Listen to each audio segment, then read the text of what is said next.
Hello guys, आज हम discuss करेंगे जो बैक्टीरिया हैं हमारी गट के, हमारे पेट के जो गुड बैक्टीरिया हैं उसके बारे में, क्योंकि ये पीएफएस की कंडीशन में जो माइक्रोब्स हैं, बैक्टीरिया हैं, वो बहुत ज़्यादा कम हो जाते हैं। ठीक है, गुड बैक्टीरिया फिनास्ट्राइड के साइड इफेक्ट्स की वजह से।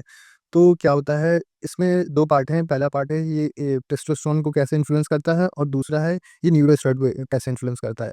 तो टेस्टोस्टेरोन में क्या होता है, जो टेस्टोस्टेरोन बना होता है वो कोलेस्ट्रॉल से बना होता है।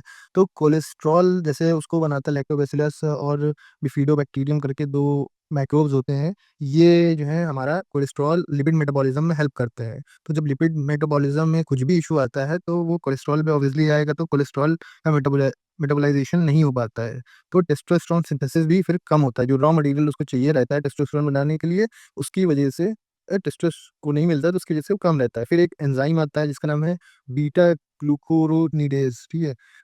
ये क्या होता है, ये जो हमारा लिवर होता है, वो जिस टेस्टोस्टेरोन को इनएक्टिव कर देता है, ये उस टेस्टोस्टेरोन को एक्टिवेट करता है गट में, ठीक है? तो ये एक हो गया। फिर आता है इन्फ्लेमेशन, जैसे कि अगर आपका कोई बहुत ज़्यादा क्रोनिक इन्फ्लेमेशन है, अल्सर है, तो फिर क्या होता है, आपका कॉर्टिसोल लेवल बढ़ता है। अगर आपका गट क्रोनिक है, क्रोनिक इन्फ्लेमेशन है गट में, तो उससे कॉर्टिसोल बढ़ेगा, ठीक है? टेस्टोस्टेरोन ऑब्वियसली सप्रेस होगा जब कॉर्टिसोल बढ़ रहा है, ठीक है? फिर आते हैं हम लोग शॉर्ट चेन फैटी एसिड पर।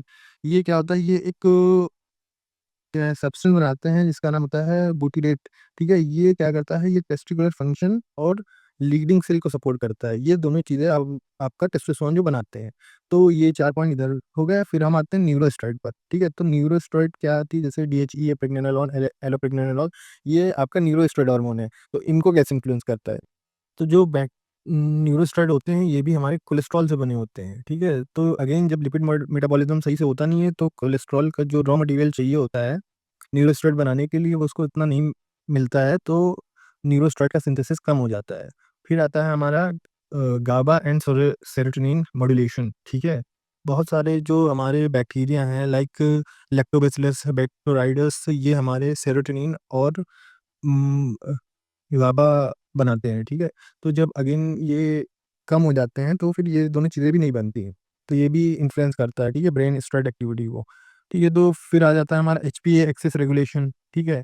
वो भी हमारा जब बहुत ज़्यादा इन्फ्लेमेशन की वजह से हमारे गट में हमारा जो कॉर्टिसोल लेवल बढ़ जाता है, स्ट्रेस बढ़ जाता है, उससे एचपीए एक्सिस सप्रेस होने लगता है, ठीक है? वो कॉर्टिसोल को फिर कंट्रोल नहीं कर पाता है, फिर वो कॉर्टिसोल बढ़ने लगता है, तो और न्यूरोस्टेरॉइड का सिंथेसिस कम हो जाता है, ठीक है?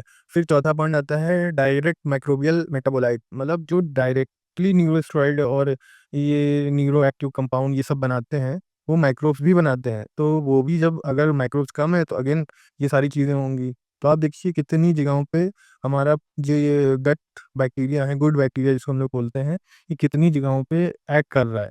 तो कितना ज़्यादा इफ़ेक्ट कर रहा है ये हमारे सिस्टम को। पीएफएस, और पीएफएस में आपको मैं बता दूँ कि जब आप अगर इंडियन सीट पर बैठते हो, टॉयलेट सीट पर, और अगर आप जो देखते हो जो नीचे स्टूल होता है, आप फ्लश करोगे तो वो एकदम सीट से चिपक जाता है थोड़ी देर रुकने के बाद। वो एकदम स्टिकी चिपक जाता है सीट से, बहुत मुश्किल से फ्लश होता है। तो ये पहचान होती है, आप चेक कर सकते हो इसको अपने वहाँ, ठीक है? एक पहचान होती है कि हाँ, मेरा गट ठीक नहीं है, आपका पेट कभी ठीक नहीं है। तो इसीलिए हम लोग प्रोटॉन पंप इन्हिबिटर देते हैं, ठीक है? और ये प्रोबायोटिक, प्रीबायोटिक्स वगैरह भी देते हैं, और एक लाइट वेट हेल्दी डाइट भी रिकमेंड करते हैं कि आप वो लो, और दही वगैरह इसमें लैक्टोबैसिलस बहुत ज़्यादा होता है, ठीक है? ये भी आप ले सकते हो। तो यही सब चीज़ें हैं। वो आज की वीडियो यहीं तक। आप प्लीज़ लाइक, शेयर करिए, सब्सक्राइब करिए, और प्लीज़ डोनेट करिए, क्योंकि मुझे फर्दर रिसर्च के लिए बहुत से टूल चाहिए रहते हैं। तो मैं इसी से ही उसी से ही अपनी रिसर्च करता हूँ। तो please like and share, subscribe. Thank you guys.